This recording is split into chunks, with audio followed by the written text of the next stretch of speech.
तो rapid cooling हो जाती है लावा की। तो उसके बाद क्या होता है, रैपिड कूलिंग के नतीजे में स्टूडेंट्स आपके जो क्रिस्टल्स बनेंगे, जो रॉक्स के पार्टिकल्स बनेंगे, वो फाइन ग्रेन्ड होंगे, छोटे छोटे होंगे। तो यही बात यहाँ लिखी हुई है कि जब लावा की रैपिडली कूलिंग होगी तो उसके बाद आपकी जो कूलिंग डाउन हो जाएगी, फाइन ग्रेन्ड आपके पार्टिकल्स बन जाएंगे।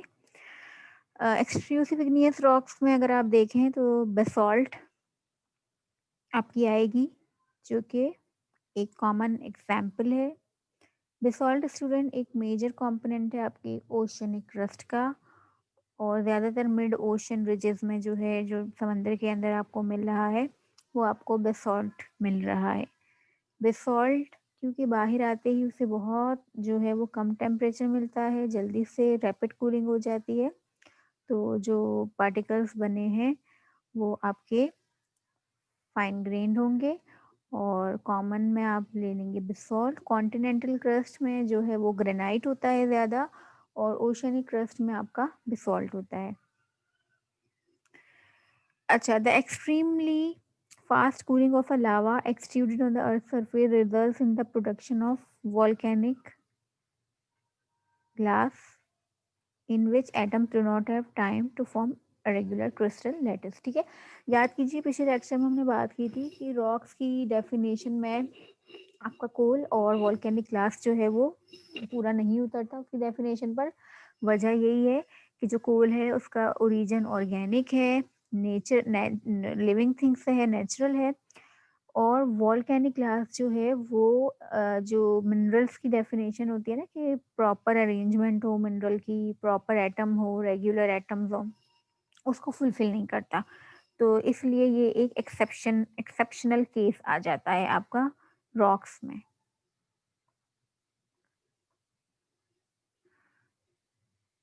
ये स्टूडेंट एक्सट्रूसिव इग्नियस रॉक हैं। बेसॉल्ट, एंडेसाइट, रायोलाइट, ऑब्सीडियन, ये रॉक्स हैं आपकी, इनके नाम है रॉक्स के। इस तरह की दिखती है एक्सट्रूसिव इग्नियस रॉक, ये टेक्सचर होता है इनका, ग्रेन साइज ये होता है इनका। इंट्रूसिव इग्नियस रॉक से क्या मुराद है, वो जो जमीन के थोड़ा नीचे बन रही हैं। These rocks cool slowly with in the earth crust, क्योंकि ज़मीन से बाहर नहीं आई है, अंदर ही बन रही है, तो क्या है, कूलिंग इतनी जल्दी नहीं होगी। ठीक है, ज़मीन के अंदर टेम्परेचर एटमॉस्फेयर से ज़्यादा होता है, तो आहिस्ता आहिस्ता कूलिंग होगी। आहिस्ता आहिस्ता कूलिंग होने की वजह से क्या है, बड़े क्रिस्टल्स बनेंगे, और जो टेक्सचर होगा रॉक का वो कोर्स ग्रेन्ड होगा। ठीक है, इसकी एग्जाम्पल है ग्रेनाइट, और ग्रेनाइट एक मेजर कंपोनेंट है आपकी कॉन्टिनेंटल क्रस्ट का। ये है आपका ग्रेनाइट। इसके अलावा ड्यूनाइट, डायोराइट और गैब्रो, ये आपके जो है वो इंट्रूसिव इग्नियस रॉक्स हैं ये सारी। ये एक्सट्रूसिव है, फाइन ग्रेन्ड, और ये इंट्रूसिव है, कोर्स ग्रेन्ड। ठीक है, इसके बाद टेक्सचर के बाद जो है हम इग्नियस रॉक की क्लासिफिकेशन देखेंगे on the basis of its chemical and mineralogical compositions. Igneous rocks में सिलिका तो खैर सब में ही होता है। ठीक है, जिस इग्नियस रॉक में सिलिका ज़्यादा होगा और उसके जो सिलिकेट्स होंगे एल्यूमिनियम, पोटेशियम और सोडियम ज़्यादा होगा, जिन रॉक्स में, वो रॉक्स कहलाती हैं फेल्सिक। फेल्सिक कहाँ से निकला है, फेल्सपर और सिलिका से, फेल्सपर का फेल और सिलिका का सिक, तो इस तरह ये बन गई फेल्सिक। और ये रॉक का सिलिका कंटेंट ज़्यादा होता है, और ये रॉक्स की जो है एसिडिटी भी ज़्यादा होती है। These rocks are characteristics of the continental crust. ठीक है, यानी कॉन्टिनेंटल क्रस्ट जो है कैसी होगी, फेल्सिक होगी। यानी कैसी होगी कि इनमें सिलिका ज़्यादा होगा, उनमें एल्यूमिनियम, पोटेशियम और सोडियम होगा। इन रॉक्स की जो है वो एसिडिटी कम होगी। ठीक है,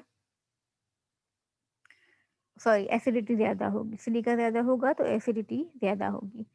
Igneous rocks with a high proportion of silicates rich in magnesium and ferrum are mafic. Mafic stands for magnesium and fic for ferric, ferrum.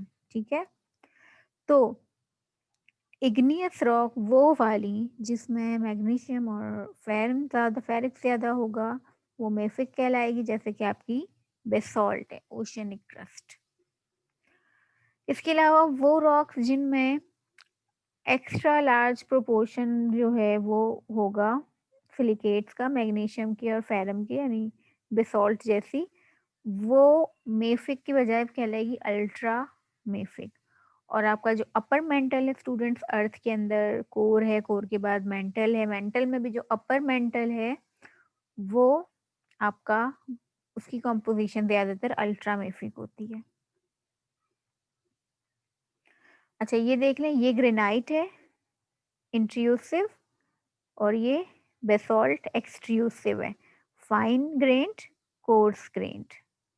Can you see the difference clearly? अब यहाँ देख लें example of igneous rock में, ये basalt है, ये granite है। Basalt कैसा है? डार्क कलर है। डार्क कलर क्यों है? सिलिका जितना कम होगा उतना डार्क कलर ज्यादा आएगा, सिलिका जितना ज्यादा होगा उतना लाइट कलर आएगा। ठीक है। हाई स्पेसिफिक ग्रेविटी, बेसॉल्ट की हाई स्पेसिफिक ग्रेविटी होती है। क्यों होती है? डेंसिटी, हाई स्पेसिफिक ग्रेविटी का मतलब है कि हाई डेंसिटी। ये कॉन्टिनेंटल क्रस्ट है, रिमेंबर हमने बात की थी, ओ सॉरी ओशियनिक क्रस्ट है, हमने बात की थी ना स्टूडेंट्स की ओशियनिक क्रस्ट की डेंसिटी कॉन्टिनेंटल क्रस्ट से ज़्यादा होती है। ठीक है, तो क्यों ज़्यादा होती है क्रस्ट की डेंसिटी? क्योंकि उसकी कॉम्पोजिशन बेसॉल्ट की होती है और बेसॉल्ट की स्पेसिफिक ग्रेविटी ज़्यादा होती है और फाइन ग्रेन्ड होते हैं। फाइन ग्रेन्ड होते हैं ना, करीब करीब ग्रेन्स होते हैं, तो उसकी वजह से इनके दरमियान का जो है वो गैप खत्म हो जाता है। गैप खत्म हो जाता है तो ये क्या हो जाती है? डेंस हो जाती है। इसको समझने की कोशिश करें। अच्छा ये it forms at the surface principally in the ocean basins. ठीक है, ये सरफेस पर बनती है और चूंकि एक्सट्रूसिव होती है तो मतलब सरफेस पर बनती है, ज़्यादातर ओशंस में बनती है। Granite, it is light in color because it has high silica content, low specific gravity क्योंकि इसकी कूलिंग जो है वो देर से हुई थी, तो कोर्स ग्रेन बने, गैप वाले जो है इसके ग्रेन्स बने, तो क्या है इसकी स्पेसिफिक ग्रेविटी डेंसिटी कम हो गई। कोर्स ग्रेन्ड है, कोर्स ग्रेन्ड क्यों है? क्योंकि इसकी स्लो कूलिंग होती है, क्योंकि ये इंट्रूसिव है, जमीन के अंदर कूल डाउन हो रही होती है, तो इसकी स्लो कूलिंग होगी तो कोर्स ग्रेन्ड बनेगी। अच्छा, forms on the continent deep under ground, right.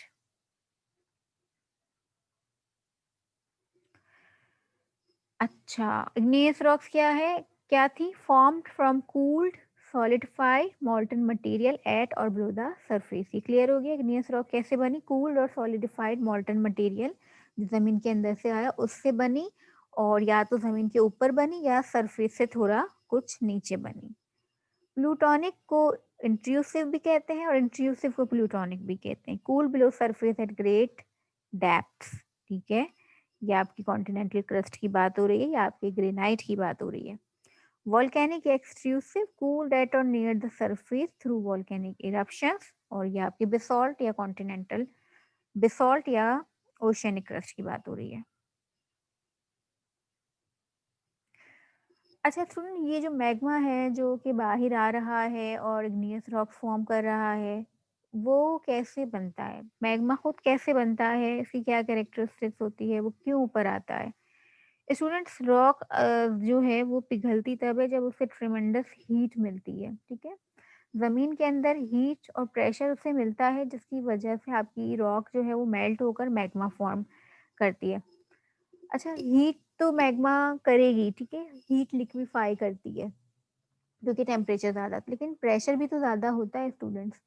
तो प्रेशर तो जो है वो लिक्विड को सॉलिड होने से रोक, सॉलिड को जब लिक्विड होने से रोकेगा, प्रेशर तो जो है वो मॉलिक्यूल्स को और करीब लेकर आने की कोशिश करेगा। तो इससे ये होगा कि सॉलिड ही रखने की कोशिश करेगा। इसी वजह से जो ज़मीन है वो हर जगह से तो नहीं निकल रहा ना लावा। यही रीज़न है कि प्रेशर जो है वो टेम्परेचर को कंट्रोल में रखता है।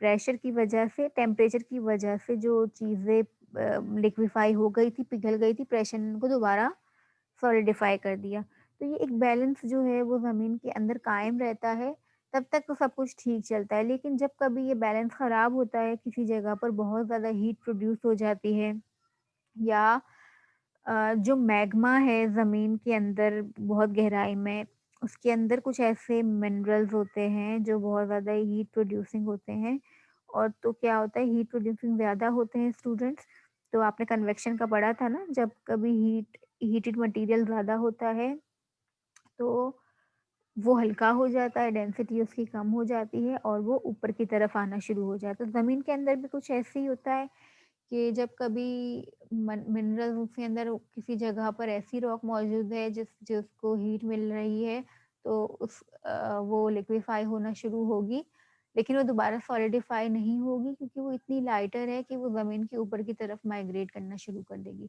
अब जब जैसे-जैसे वो ज़मीन से ऊपर की तरफ माइग्रेट करना शुरू करेगी ना स्टूडेंट्स, अब ऊपर की तरफ आप जैसे आएँगे प्रेशर उतना ही कम होता जाएगा। अच्छा, इसको जो है वो थर्मल ग्रेडिएंट कहते हैं कि ज़मीन में आप जितना नीचे जाएँगे ना टेम्परेचर उतना बढ़ता जाएगा।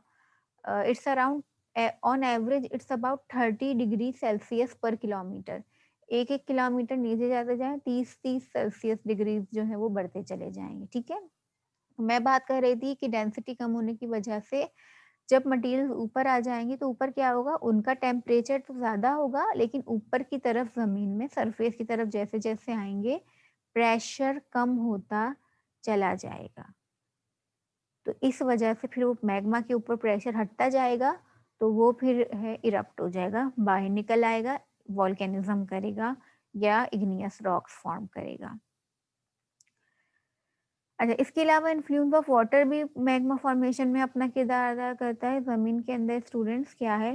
पानी है, ठीक है? तो वो पानी भी जो है वो हीट अप होकर रॉक्स को पिघलाने में मदद देता है। मैग्मा के कॉम्पोजिशन और स्टाइल ऑफ वोल्केनिज्म जो अभी हमने डिस्कस किया कि इसमें कुछ ऐसे मटेरियल्स होते हैं कि जो है वो ऑलरेडी खुद ही बहुत ज़्यादा हीट प्रोड्यूस करते हैं जिसकी वजह से मेल्टिंग हो जाती है। फिर है मैग्मा चैम्बर्स स्टूडेंट्स, जब ये मैग्मा नीचे से ऊपर की तरफ आता है, क्रस्ट की तरफ आ रहा होता है, तो वहाँ पर कुछ पॉकेट्स बन जाते हैं, वो मैग्मा चैम्बर्स कहलाते हैं। मैग्मा बहुत अरसे तक उसमें रहता है और फिर उसके बाद वो वहाँ से इरप्ट आउट होता है। The process by which magma composition is modified during crystallization is called magmatic differentiation. ठीक है, ये बात समझ में आ रही है? मैग्मा जो ज़मीन से बाहर आएगा, फिर वो क्या होगा, वो मैग्मा आते-आते मॉडिफाई भी होगा। फिर ऊपर आते-आते जहाँ-जहाँ, जिस-जिस रॉक से वो मिलकर आ रहा है, तो क्या होगा, उसकी भी उस कैरेक्टरिस्टिक्स उसमें आती जाएगी, पिघल-पिघल कर वो भी मैग्मा बनता जाएगा। इस तरह ऊपर आते-आते एक नया मैग्मा जो है वो बन जाएगा। फिर वो मैग्मा क्रिस्टलाइज़ जब होगा, कूल डाउन होगा, तो फिर एक इग्नियस रॉक वजूद में आएगी। ठीक है? तो इस मैग्मा में होता क्या है, डिफरेंट मिनरल्स होते हैं, डिफरेंट टेम्परेचर्स को ज़मीन में जहाँ-जहाँ जिस तरह का मिलेगा वो उस हिसाब से बनेंगे। कुकिंग होती है ना, कुकिंग में क्या, मिसाल के तौर पर आप एक ही कुकिंग की सब्जियाँ ले लें और मसाले ले लें, ठीक है? वो सेम रखें, लेकिन हर पैन में अलग-अलग हीट पर पकाएँ, तो सबकी शक्लें अलग-अलग हो जाएगी। तो इसी तरह यहाँ पर भी होता है कि मैग्मा तो ऊपर आ रहा है, लेकिन ऊपर आते-आते इसे जिस तरह का टेम्परेचर मिलेगा ना स्टूडेंट्स, वो उस तरह के क्रिस्टल बनाएगा, उस तरह की रॉक बनाएगा, उस तरह के मिनरल्स बनाएगा। In a cooling magma, minerals crystallizing first tend to settle down first. ठीक है, अब जब मैग्मा जैसे-जैसे अब ऊपर आ गया ना मैग्मा, हम एक्सक्लूसिव की बात कर लेते हैं, ठीक है? अब ऊपर मैग्मा आ गया, अब वो कूल डाउन होना शुरू होगा। तो जैसे जैसे जो कूल डाउन होगा वो तह नीचे बैठती जाएगी और आखिरी में जो कूल डाउन होगा वो बिल्कुल ऊपर आ जाएगा रॉक के। ये प्रोसेस कहलाता है क्रिस्टल फ्रैक्शनेशन। लेकिन फिर भी सिर्फ कूलिंग पे इसका इन्हिसार नहीं होता, बल्कि डेंसिटी भी देखते हैं, साइज भी देखते हैं। मतलब एक मैग्मा में जिस मिनरल की डेंसिटी ज़्यादा होगी वो नीचे बैठ जाएगा, साइज जिसका बड़ा होगा वो नीचे बैठ जाएगा और बाकी हल्के वाले ऊपर आते जाएंगे।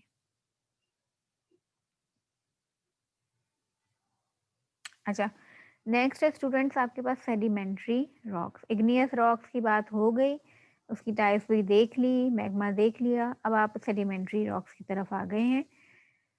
सेडिमेंट्री रॉक्स की सिग्निफिकेंस सबसे ज़्यादा है हमारे पास अर्थ पर। वजह, क्योंकि सेडिमेंट्री रॉक्स जो हैं स्टूडेंट्स वो कवर करती है आपका 90% of rock percent of earth surface. They are essential to our understanding of the origin and evolution of life because they are the rocks containing fossils. हमें लाइफ का कहाँ से पता चला, क्यों सिग्निफिकेंस है सेडिमेंट्री रॉक की? एक तो ये कि अर्थ की सरफेस पर 90% जो है वो सेडिमेंट्री रॉक्स है, 10% बाकी आपकी मेटामॉर्फिक और इग्नियस रॉक है। सरफेस की बात हो रही है, ठीक है। मतलब जमीन के बाहर जो नजर आ रही है वो ज्यादातर सेडिमेंट्री रॉक्स नजर आ रही है। इसके अलावा they are essential to our understanding of the origin and evolution of life because these are the rocks containing fossils. Students, दूसरा इसका किरदार है कि हमें जो अर्थ के ऊपर जो लाइफ है उनके ओरिजिन और एवोल्यूशन का इन्हीं रॉक से पता चला। इन्हीं रॉक की स्टडी करने से आपको फॉसिल्स मिले, तो आपको पता चला कि अर्थ पे कैसी कैसी इंसिडेंट्स गुजरे हैं और कौन कौन सी लाइफ गुजरी हैं। क्योंकि जो फॉसिल्स हैं स्टूडेंट्स वो सारे के सारे सेडिमेंट्री रॉक्स में जो है वो प्रिजर्व हुए हैं एक तरह से। देखें, ये जो है फॉसिल सेडिमेंट्री रॉक्स में सिर्फ क्यों पाए जाते हैं, इसके पीछे ये रीजन है स्टूडेंट कि अगर आप इग्नियस की बात करें तो देखें वो रॉक तो बिल्कुल ही लावा से बन रही है ना। लावा में फॉसिल तो नहीं होता, नहीं हो सकता। इतना शदीद टेम्परेचर है कि उसमें सब कुछ पिघल जाता है, सब कुछ खत्म हो जाता है। इसी तरह अगर आप मेटामॉर्फिक की बात करें स्टूडेंट, तो मेटामॉर्फिक तो खुद ही ज़मीन में धँस जाती है और ट्रिमेंडस हीट और प्रेशर में रहती है, तो उसके अंदर भी जो फॉसिल कंटेंट है वो अपनी बका कायम नहीं रख सकता। तो बच गई सिर्फ सेडिमेंट्री रॉक्स जिनका टेम्परेचर जो है वो कदरे कम होता है। इग्नियस भी आग से बनी है, उसका टेम्परेचर ही बहुत ज़्यादा होता है, सब कुछ खत्म हो जाता है उसमें। और मेटामॉर्फिक भी हीट और प्रेशर में रहती है, इसकी वजह से उसमें भी कुछ बाकी नहीं रहता, चेंज हो जाती है, तो मेटामॉर्फिसाइज हो जाती है। बच गई आपकी सेडिमेंट्री रॉक। तो सिर्फ यही है जिसका टेम्परेचर जो है वो कंट्रे कंट्रोल में होता है, तो इसलिए अंदर फॉसिल्स जो है वो प्रिजर्व होकर रह गए हैं। अच्छा, यही रॉक है जिनमें कोल, ऑयल और नेचुरल गैस होता है। तो देखें, कोल, ऑयल और नेचुरल गैस आपको जिससे मिल रहा है उससे बढ़कर तो आपके पास कोई रॉक्स की इम्पोर्टेंस नहीं है, ठीक है। और कोल, ऑयल और नेचुरल गैस भी आपको क्यों मिल रहा है सेडिमेंट्री में से? क्योंकि जाहिर है फॉसिल वहाँ है, तो इसका मतलब ये है कि जो पुराने प्लांट्स और एनिमल्स गुजरे हैं वो भी इन्हीं रॉक्स में दफन हुए हैं और दफन होकर वो कोल, ऑयल और नेचुरल गैस में कन्वर्ट हुए। ये तो आपको पता है ना कि कोल, ऑयल और नेचुरल गैस कैसे बनता है स्टूडेंट? मेरे ख्याल में हमने शायद पढ़ा, अगर हमने नहीं पढ़ा तो यू शुड नो कि जो कोल है आपका, वो डेड प्लांट से बनता है जब सालों साल वो अम, जो है धसे रहते हैं। और हमने पिछले कोर्स में शायद पढ़ा था ये नेचुरल रिसोर्सेस के टॉपिक में, ठीक है। इसी तरह oil and natural gas plant और एनिमल्स के डेड रिमेन्स जो है उनकी डिकम्पोजिशन होती है, उसके नतीजे में सालों साल बाद बनते हैं। तो ये भी कहाँ बन सकता है? ऑब्वियसली ये भी सेडिमेंट्री रॉक्स के अंदर ही बन सकता है ना, क्योंकि मेटामॉर्फिक और इग्नियस का तो टेम्परेचर बहुत ज़्यादा हाई है उस पे, तो ये सब कुछ बर्स्ट हो जाएगा, कुछ भी नहीं बचेगा, सब खत्म हो जाएगा। इसके अलावा सेडिमेंट्री रॉक की क्या सिग्निफिकेंस है student? Of course ground water. आपका जो भी ग्राउंड वाटर है वो आपको इन्हीं रॉक्स में से मिलेगा। It's impossible to have ground water in igneous rocks, क्योंकि वो तो आग, लावा ही ठंडा हुआ है ना, उसमें तो लावा ठंडा होकर ही रॉक बनी है, तो उसमें ऐसी कोई गुंजाइश नहीं है। इसी तरह मेटामॉर्फिक रॉक का भी यही जो है वो सूरत हाल है। ठीक है, सेडिमेंट्री रॉक्स का सिग्निफिकेंस हमने देख ली। सेडिमेंट्स क्या होते हैं? सेडिमेंट्री रॉक्स जो है वो सेडिमेंट से बनती है, यानी सेडिमेंट इग्नियस, ये जो हमने साइकिल पढ़ी थी ना स्टूडेंट्स, इग्नियस रॉक वेदरिंग करती है और फिर क्या बनाती है? सेडिमेंट्स बनाती है। वो सेडिमेंट्स ट्रांसपोर्ट होते हैं। तो ये सेडिमेंट्स क्या होते हैं?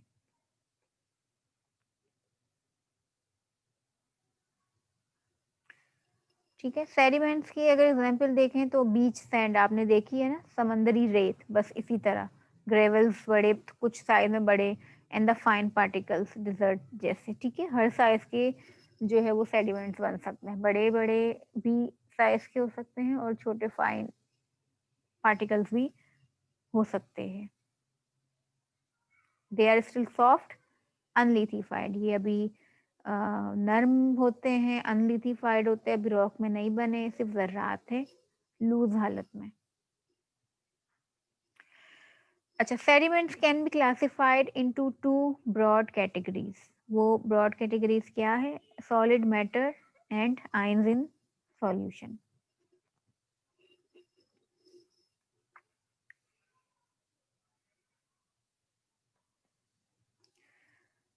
तो आपने सेडिमेंट्स को दो टाइप्स में कन्वर्ट कर दिया। एक तो बिल्कुल सॉलिड हालत में मौजूद है, जर्रात, रेत के जर्रात जैसे होते हैं, इस तरह आपको मिल जाएगा। और दूसरा आपको आयंस की सूरत में मिलेगा, लेकिन ये आयंस कहाँ होंगे? पानी में, सॉल्यूशन में किसी। तो examples of solid sedimentary matter में आपके fragments of rocks and minerals आते हैं। ठीक है, वही रॉक के पार्टी, टूटे फूटे टुकड़े, पत्थर, ये सब कुछ आ गया। इसके अलावा the hard parts of organisms, bio minerals यानी मोलस्क शेल्स। अच्छा, अगर समंदरों में बात की जाए तो फिर वहाँ पर मॉलस्क के जो शेल्स होते हैं स्टूडेंट्स, वो भी आपके सेडिमेंट में काउंट होते हैं। इसके अलावा ऑर्गेनिक मैटर, प्लांट के पत्ते, लीव्स जो हैं, ये सब कुछ आपका ऑर्गेनिक मैटर में, और ये भी सेडिमेंट में काउंट होगा, क्योंकि कोल जो है, कोल बन रहा है ना, वो किससे बन रहा है? वो इन्हीं प्लांट लीव्स के, प्लांट के रिमेन से बन रहा है, पत्तों से बन रहा है। तो ये तीनों सॉलिड हालत में होते हैं, तो ये सॉलिड सेडिमेंट्री मैटर कहलाएंगे।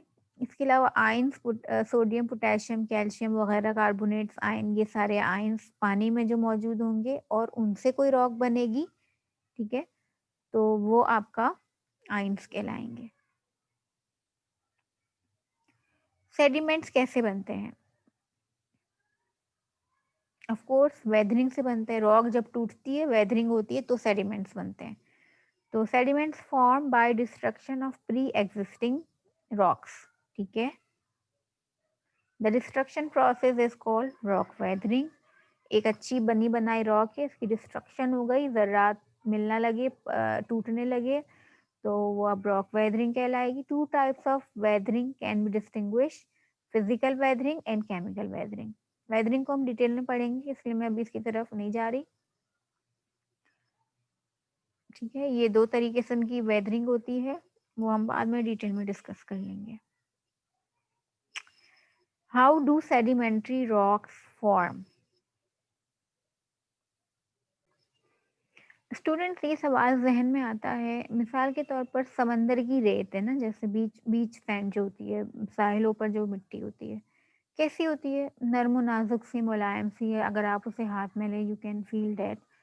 लेकिन वो जो सेडिमेंट, वो सेडिमेंट से बेसिकली किसी रॉक से टूट कर आए हैं, पत्थरों से टूट कर आए हैं, ठीक है। वो एक हार्ड सेडिमेंट्री रॉक कैसे बनाएगा? मतलब उन जर्रात से मिलकर कहीं पर एक रॉक बनती है, वो रॉक कहलाती है, इन दिस केस अगर समंदरी है तो सैंडस्टोन कहलाती है। यानी आप इमेजिन करें, एक तरफ समंदर की मिट्टी, दूसरी तरफ आप देखें कि वो बना रही है सैंडस्टोन, ये वाली रॉक कितनी हार्ड है, ये पहाड़ बनाना कितना मुश्किल है। तो कैसे इन ज़र्रात से मिलकर, अलग-अलग ज़र्रात से मिलकर एक इतना स्ट्रॉन्ग पहाड़ बन जाता है? तो there are certain physical and chemical processes जिसके नतीजे में sediments are transformed into sedimentary rock. वो हमने अभी अपनी लाइफ रॉक साइकिल में भी डिस्कस किए कि ट्रांसपोर्टेशन होती है, फिर डिपोजिशन होती है, जमा होते हैं एक जगह, फिर क्या होता है उनकी लिथिफिकेशन होती है और फिर बन गई आपकी सेडिमेंट्री रॉक। कहने में बहुत आसान है, होने में सालों साल निकल जाते हैं और अजीबोगरीब से केमिकल रिएक्शन से होके गुजरना पड़ता है, फिजिकल रिएक्शन से होके गुजरना पड़ता है और फिर जाके ये सब कुछ बनता है।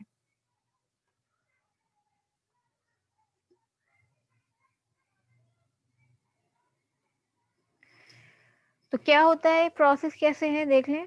As soft sediments accumulate, soft sediments जैसे ही जमा होते हैं, एक्यूमुलेट होते हैं, they are progressively buried under younger layers of sediments, यानी कंटिन्यूअसली उनके ऊपर नए सेडिमेंट्स की लेयर आती जाएगी, पुराने नीचे दबते जाएंगे, उसके ऊपर नए आते जाएंगे, प्रेशर आ रहा है इसके ऊपर, ठीक है। पुरानी चीजों के ऊपर आप एक चादर लें, आप एक मैट्रेस लें, एक मैट्रेस के या एक ब्लैंकेट ले लें, कंफर्टर ले लें, इसकी एक रखेंगे तो ठीक है, उसके ऊपर आप 10 20 30 और रख दें तो नीचे वाले की क्या हालत होगी, ठीक है। तो इसी तरह सेडिमेंट्स में भी यही है कि जब उनके ऊपर ऊपर से प्रेशर आ रहा होता है तो फिर वो एक तरह से कॉम्पैक्ट होना शुरू हो जाते हैं। The set of physical and chemical changes which happen to soft sediments after their burial is called diagenesis. अच्छा, कुछ फिजिकल और केमिकल प्रोसेसेस होंगे वो डायजेनेसिस कहलाएंगे। जब सॉफ्ट सेडिमेंट्स जमा हो गए ना, एक तरफ जमा हो गए, अब उनमें डायजेनेसिस का प्रोसेस स्टार्ट हो जाएगा। The result of diagenesis includes the transformation of soft sediments into hard rock. तो क्या हुआ, हार्ड रॉक बन गई। This transformation is called lithification, और ये प्रोसेस आपका जिसमें डायजेनेसिस हो रही है वो प्रोसेस आपका लिथी ट्रांसफॉर्मेशन का प्रोसेस आपका लिथिफिकेशन का कहलाएगा। लिथिफिकेशन दो तरीके से होती है, एक कॉम्पैक्शन और एक सीमेंटेशन।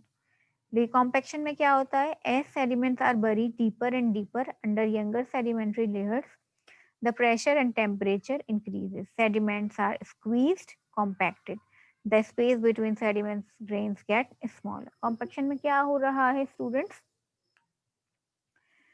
कि एक के ऊपर एक के ऊपर एक लेयर बनती जा रही है सेडिमेंट्स की, तो क्या हो रहा है, प्रेशर बढ़ रहा है, टेम्परेचर बढ़ रहा है। इससे क्या होगा, सेडिमेंट्स के दरमियान जो फासले हैं, जो स्पेसेस हैं, जो गैप्स है, जो गैस है, वो सब कुछ निकल जाएगा, खत्म हो जाएगा और कॉम्पैक्शन हो जाएगी और वो क्या होंगे, एक जुड़ एक एक सॉलिड मास की फॉर्म में आना शुरू हो जाएगा, जुड़ना शुरू हो जाएंगे। कॉम्पैक्शन हो गई, जुड़ गए। अब इनको जुड़े ही रखने के लिए क्या होगा, सर्टेन केमिकल प्रोसेसेस होंगे। उसमें आप सीमेंटेशन को देख ले, सीमेंटेशन नाम से कुछ पता चल रहा है कि क्या हो रहा है। dissolved iron in groundwater precipitate in the open space between individual sediment grains, ठीक है। ग्राउंड वाटर में कुछ जो है वो ग्राउंड वाटर चूंकि सेडिमेंट्री रॉक है, ग्राउंड वाटर इसमें आ जाएगा, मौजूद होगा, एटमॉस्फेयर से आ जाएगा, एनवायरनमेंट से आ जाएगा। वो पानी क्या करेगा, फिर उस पानी में भी कुछ ऐसे केमिकल्स होंगे जो सेडिमेंट्स को जोड़ने में सीमेंट का काम करेंगे। Common minerals include calcite, calcite जोड़ता है, हेमेटाइट जोड़ता है, क्वार्ट्ज जोड़ता है, ठीक है। तो कॉम्पैक्शन और cementation contribute to reduce the rock porosity, porosity को कम करते हैं डायजेनेसिस के processes. Porosity is a measure of the amount of open space और पोर्स इन अ रॉक, ठीक है। ओपन स्पेस खत्म हो जाता है, कम से कम हो जाता है, जिसकी वजह से हार्ड रॉक बन जाती है। अब सेडिमेंट्री रॉक्स की जो टाइप्स है वो डिस्कस कर लेते हैं स्टूडेंट्स। जैसे इग्नियस की थी, इसी तरह सेडिमेंट्री रॉक्स की भी टाइप्स हैं। फर्स्ट है सिलिसिक्लास्टिक सेडिमेंट्री रॉक्स, ठीक है।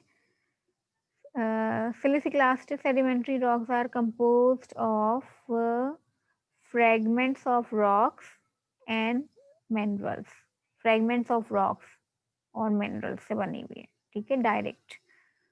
The name siliclastic comes from the fact that the composition of these rocks dominated by silica, silicate minerals ज्यादा होते हैं, इसलिए siliclastic नाम इसका रखा गया है। siliclastic rocks are classified according to grain size, grain size के ऊपर इनकी जो है सिलिक्लास्टिक की जो है वो क्लासिफिकेशन की गई है।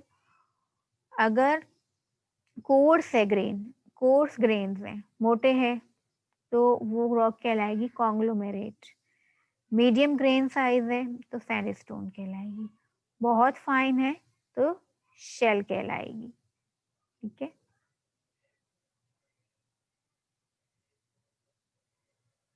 ये देखें, conglomerate coarse, sandstone intermediate, shale fine grand.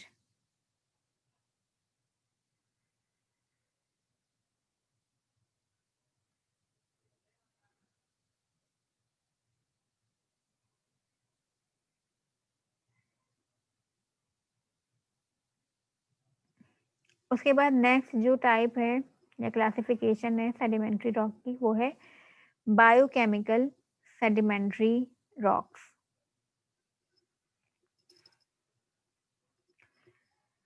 Biochemical sedimentary rocks are usually formed by accumulation of the hard parts of marine organisms, for example, bivalve shells, coral skeletons, ठीक है। स्टूडेंट बायोकेमिकल को आप आसानी से इस तरह समझ लें कि समंदरों में आपने कोरल रीफ्स देखे हैं ना, कोरल रीफ्स क्या है, एक तरह की सेडिमेंट्री रॉक में आप उसको ले सकते हैं, ठीक है। वो कैसे बनती है कोरल रीफ, आप लोगों को अगर नहीं देखी है तो प्लीज सर्च करें कोरल रीफ क्या होता है। मैं यहाँ पर जो है उसकी पिक्चर नहीं लगा सकी हूँ, आप लोग प्लीज यूट्यूब पर देखें कि कोरल रीफ क्या होता है या उसकी पिक्चर देखें। वैसे पता होगा ज्यादातर को, लेकिन अगर किसी को नहीं पता तो वो जरूर देखें। कोरल रीफ स्टूडेंट समंदरों में ऑर्गेनिजम्स होते हैं, वो उनके शेल्स से बनती है, वो कैल्शियम कार्बोनेट के उनके शेल्स बने हुए होते हैं, ठीक है। फिर वो जो है वो डिसइंटीग्रेट हो जाते हैं, मर जाते हैं, तो वो एक जगह जमा होते जाते हैं, तो ये इस तरह एक बहुत बड़ी रीफ बन जाती है, बहुत खूबसूरत होती है और कोरल रीफ्स आपके बन जाते हैं। आप इसे बायोकेमिकल सेडिमेंट्री रॉक्स में शामिल कर सकते हैं। इसी तरह कैल्शियम कार्बोनेट के अलावा सिलिका कंटेंट भी कुछ ऑर्गेनिज्म जो है वो सेक्रीट करते हैं, तो वो डाई एटम्स या रेडियोलेरियंस होते हैं, वो सेक्रीट करते हैं, उनके शेल सिलिका से बने होते हैं। तो फिर जब वो डेड होते हैं तो फिर वो अपना उनके शेल से सिलिका की रॉक्स अंदर बनती है।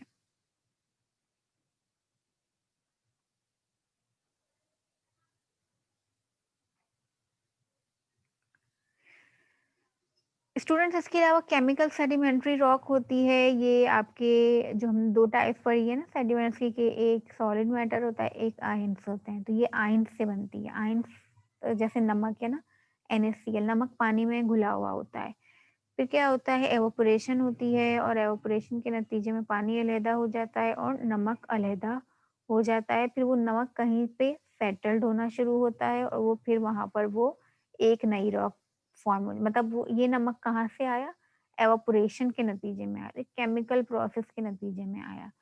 तो इसमें हम जो है वो मिसाल NaCl जो रॉक सॉल्ट होते हैं उसकी ले सकते हैं।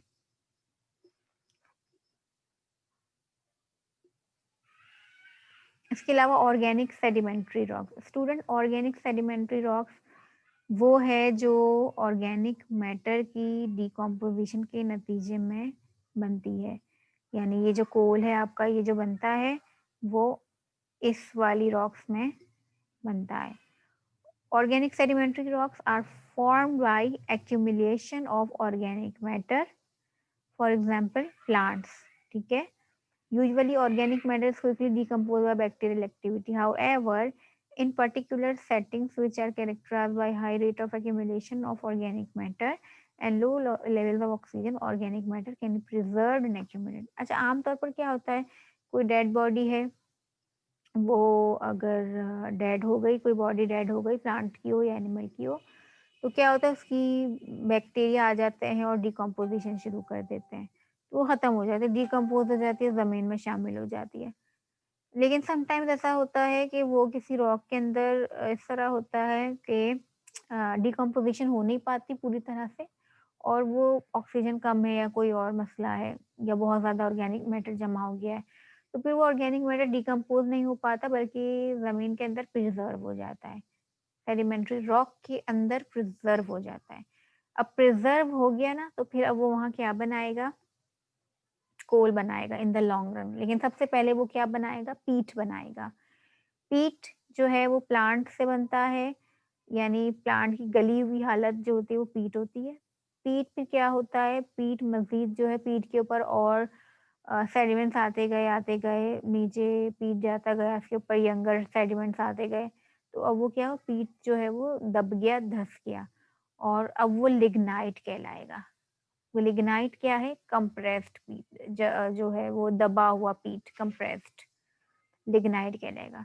फिर मज़ीद जो है ये लिग्नाइट के ऊपर, लिग्नाइट की जो रॉक है फॉर एग्जांपल, इसके ऊपर मज़ीद प्रेशर और टेम्परेचर ज़मीन के अंदर जैसे-जैसे जाएँगे, टेक्टोनिक मूवमेंट की वजह से अगर वो चला जाता है अंदर और नीचे ज़मीन में चला जाता है, तो वहाँ प्रेशर और टेम्परेचर बढ़ेगा, तो क्या होगा कि अब वो लिग्नाइट जो है वो क्या बन जाएगा, कोल बन जाएगा। वही लिग्नाइट अब कोल बन गया, ठीक है? क्योंकि टेम्परेचर और प्रेशर चेंजेस आए, तो चेंजेस मिनरल्स में भी चेंजेस आ जाते हैं। कोल क्या है?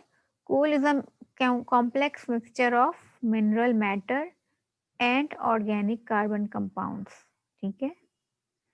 Increasing further the pressure and temperature transform coal into anthracite. अब कोल एंथ्रासाइट में कन्वर्ट हो जाता है अगर इसके ऊपर और प्रेशर और टेम्परेचर आ जाए। एंथ्रासाइट जो है इसके पास हाई कार्बन कंटेंट होता है, क्योंकि और दूसरी जो चीज़ है उसमें से वो अलहदा हो जाती है, सिर्फ जो है कार्बन कार्बन रह जाता है। तो इस तरह हीट और प्रेशर अपना काम करती है और उसकी कॉम्पोजिशन और टेक्सचर चेंज कर लेते। अच्छा, हमने पहले ही बात की थी, कोल को हम बहुत ज़्यादा सेडिमेंट्री रॉक की डेफिनेशन में ये पूरा नहीं उतरता, तो इसमें बहुत हम इसको इसमें क्लासिफाई ज़्यादातर नहीं कर पाते, क्योंकि इसमें देखें आप कोल की फॉर्मेशन में देखें, बहुत ज़्यादा टेम्परेचर प्रेशर इन्वॉल्व है। टेम्परेचर प्रेशर जब बहुत ज़्यादा इन्वॉल्व होता है, तो वो रॉक्स मेटामॉर्फिक रॉक्स की कैटेगरीज में आना शुरू हो जाती है। तो कोल कुछ ऐसा है कि इसको सेडिमेंट्री में भी रख रहे हैं, थोड़ा सा मेटामॉर्फिक में भी रख रहे हैं। लेकिन मेटामॉर्फिक को फिर ये है स्टूडेंट्स के, मेटामॉर्फिक तो फिर ज़मीन के अंदर जाके ही बहुत ही चेंज हो जाता है ना, तो हम इसे पूरी तरह मेटामॉर्फिक में भी नहीं रख पाते। तो इस कन्फ्यूजन की वजह से कोल जो है वो एक प्रॉपर हम उसे कैटेगराइज नहीं कर पाते। अच्छा, ये देखें, ये रॉक सॉल्ट है आपका, ये एवापोराइट से बना है। एवापोराइट यानी केमिकल सेडिमेंट्री रॉक है, ये किससे बना है? लाइमस्टोन भी इसी तरह केमिकल से बना है सेडिमेंट्री रॉक। ये जिप्सम जो है ये भी सेडिमेंट्री रॉक है, और ये चर्ट भी सेडिमेंट्री रॉक है।